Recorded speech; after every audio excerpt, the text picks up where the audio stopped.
Há um tempo atrás, no meu vídeo de expressionismo alemão, eu havia feito uma análise sobre o filme Nosferatu, e eu admito que naquela época eu não gostava tanto dele assim como outras pessoas.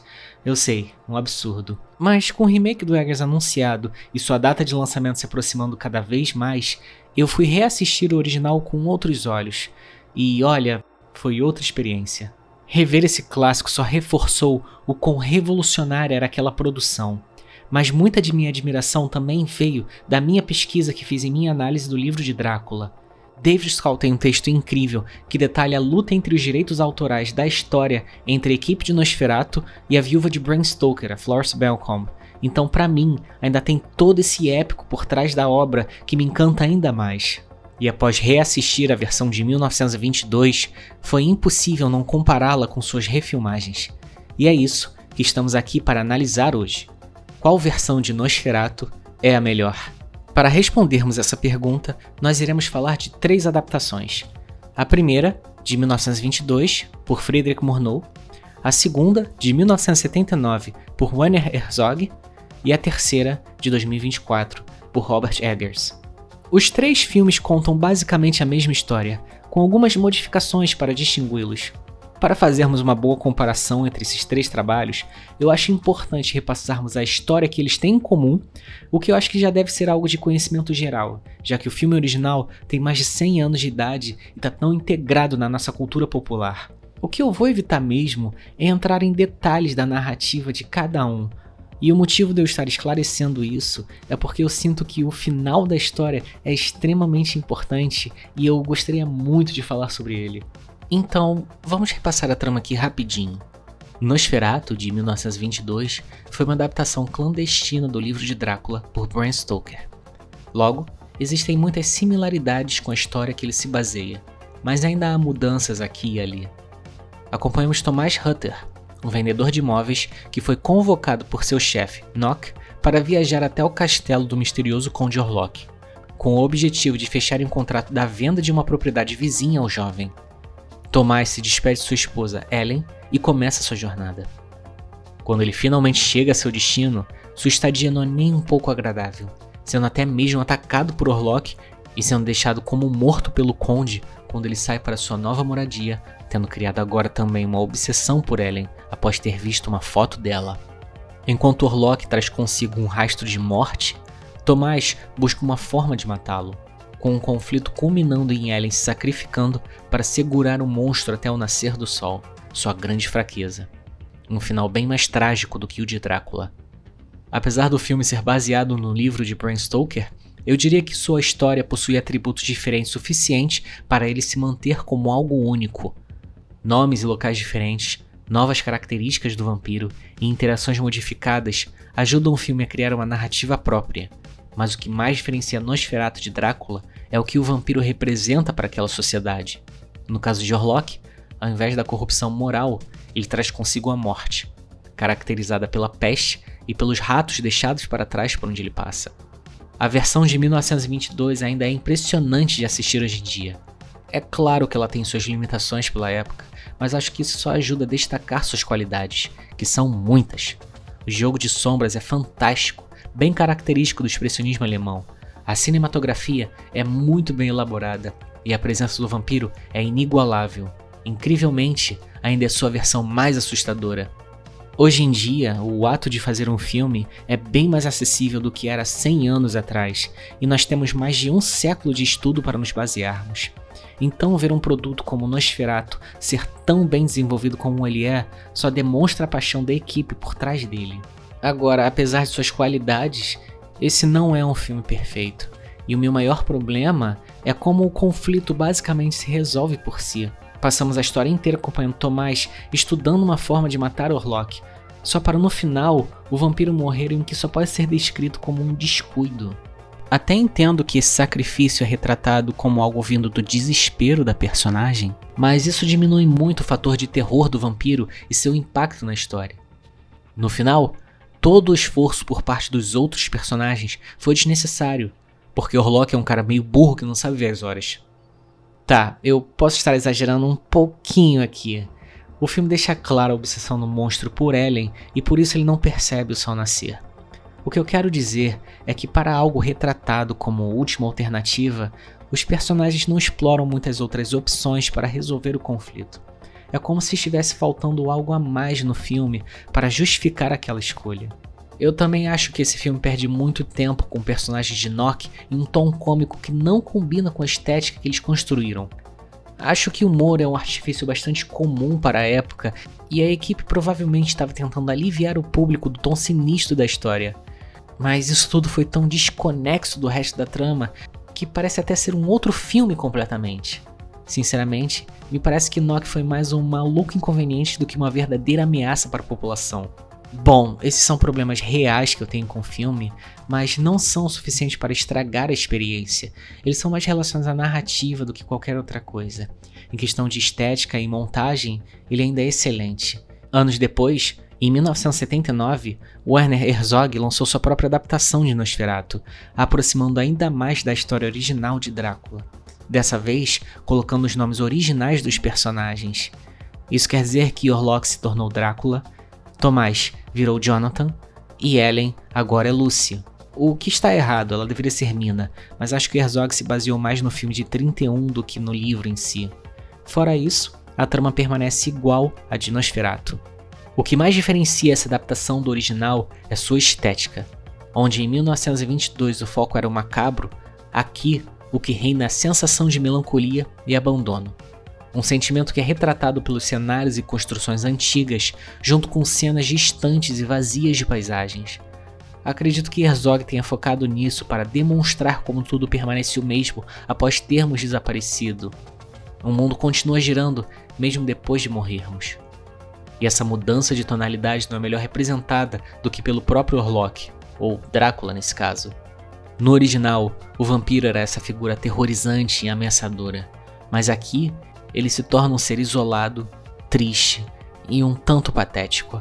Parece até mesmo que está tentando controlar seus impulsos, mas simplesmente não consegue. Seu estado vampírico pode ser entendido como uma maldição devido à vida solitária que ele leva. Com essa nova interpretação do monstro, existe até mesmo uma inversão de valores na relação entre presa e predador. Onde anteriormente o vampiro era caracterizado como uma criatura sedutora e astuta, esse papel agora foi transferido para a personagem de Ellen, ou Lucy aqui. Na versão original de Nosferatu, o vampiro é morto graças ao plano de Ellen em se sacrificar para segurar Orlok até o nascer do sol. Enquanto o filme demonstra que a visão do Conde sobre a mulher é a de desejo, ele também deixa subentendido que no final das contas, o vampiro é só um animal descuidado que pode ser manipulado. Na versão de Herzog, porém, o desejo do monstro se torna algo mais. Devido ao seu tempo em completo isolamento em seu castelo, a loucura e a baixa autoestima tomaram o controle, e o toque humano se tornou uma necessidade. E Ellen se aproveita desse fato para matá-lo. Ela não obtém uma informação sobre o poder do amor através de um livro como na versão de 1922. Seu plano é formulado graças à sua própria percepção e sagacidade. E dessa vez, seu sacrifício não parece desnecessário. O filme deixa claro que não existe outra opção além daquela. Seu marido se encontra incapacitado, sua melhor amiga é achada morta, e há uma praga exterminando todos os moradores da cidade. Não há ninguém mais para parar o monstro. A decisão de Ellen se torna muito mais pessoal e trágica, pois realmente não havia como combater aquele mal a não ser se entregando a ele. Mas agora foi acrescentado um detalhe a mais no final que eu achei bem esquisito. Minha única reação assistindo aquilo foi: tudo bem então, né? Talvez outras pessoas possam reagir diferente a isso, mas eu achei bem desnecessário. É como se o Herzog acreditasse que o filme precisava de uma loucura a mais para que ele se destacasse, o que não é verdade. Fora isso, eu não tenho nada a criticar dessa versão. Eu curto muito a estética melancólica e a nova caracterização dos personagens. Acho que foi um olhar bastante único sobre a história de vampiro, cuja tragicidade não era muito discutida na época. Um dos primórdios da humanização da criatura. E agora, o mais recente, de 2024, temos a adaptação de Robert Eggers. Eu, pessoalmente, estava bastante empolgado para o lançamento desse filme. Eu sou fanzaço de O Farol e A Bruxa, então eu fui lá no cinema com a expectativa lá em cima. Mas, cara, que decepção.